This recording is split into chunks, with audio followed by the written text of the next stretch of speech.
First of all, I'd just like to give a shout out to Nando V Movies for putting together the hashtag and playlist One Marvelous Scene. We have been amazed at both the impact and input of this playlist and ask that you take the time to check out as many videos from the playlist as you can. Alright, I'm Courtney from FanCastit. Do subscribe, and this is my scene. The idea of not validating women's pain is so deeply ingrained and prevalent in our culture that has shaped our current world politically, socially, and even developmentally. It's honestly hard to stay optimistic when the leader of the free world makes jokes about sexual assault. And he went after me on the plane. Yeah, I'm going to go after her. Believe me, she would not be my first choice, that I can tell you. Assault, knowing that 1 in 6 women are victims of attempted or completed sexual assault, or that out of 1,000 rapists and attempted rapists, 997 of them walk away free.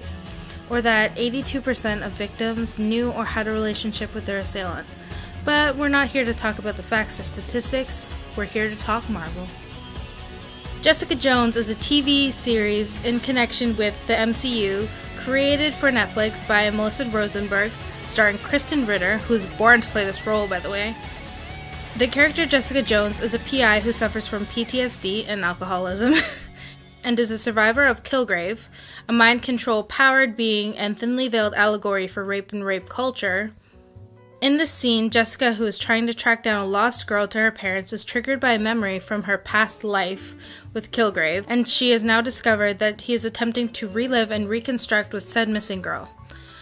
I do not think it's a coincidence that the two words here used to cause her to disassociate and spiral are "so smile."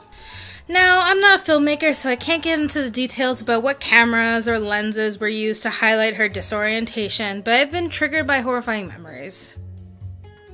Like most mental illnesses, PTSD varies for everyone. For me, however, I tend to disassociate, and for those who don't know what that is, it's to space out, essentially, and lose all sense of time or space. I also shake, see, and hear the memories in my head repeating over and over again. It's kind of awful, to be honest, because they just keep revolving around and they don't stop for a while. But that's not unlike Jessica, whose symptoms include spatial disorientation, recurring memories, and even auditory and visual hallucinations. On a quick side note, just because I say hallucinations, it doesn't mean I'm dismissing the character or her trauma. You can hallucinate about something that has happened before without it being made up or fake. Jessica has, like most of us, quite a few coping mechanisms, most of them unhealthy, such as sex, drinking excessively, and working too much to escape reality.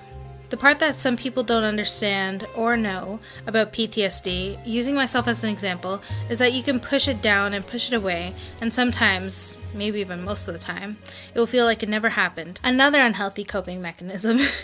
But there's always the small part of your brain that feels like something isn't quite right, and that can result in mild or acute paranoia. Now that you have some extra background on PTSD, you can see that in this scene, Jessica is experiencing most of these symptoms mentioned earlier, and that her fight or flight response is triggered, causing her to try to flee the country. This whole series of scenes I love because it's a coherent, easy to process yet subtle display of what it's like living with PTSD and to have your trauma come back and look you in the face. Or in this case, parade around grandiosely to get your attention. Jessica Jones is a character that has many defining traits, fleshed out over 2 seasons.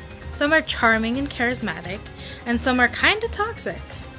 I really appreciate the way the creator was able to confront the problem that all survivors can relate to without making it her only defining feature. The creator also fearlessly handles the issue of assault and addresses a subject that isn't widely known, in my opinion. That the person who hurts you can be someone you know, someone you love, and someone who doesn't always make you feel like you're being hurt until much later on in retrospect. All that punch is packed into a woman and perfectly drawn out in this marvelous scene. He isn't here now. Yeah, well, he's always here. Okay, so that was my take. I know Jessica Jones is not technically MCU, but I did see some videos about Daredevil, so I figured, hey, it's fair game. Anyway, thank you so much for watching my video.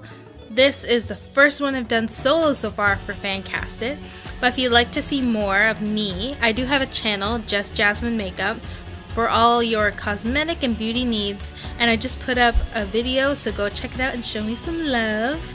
Anyways, I've been Courtney, and you have all been lovely. Be kind to yourself and everyone around you.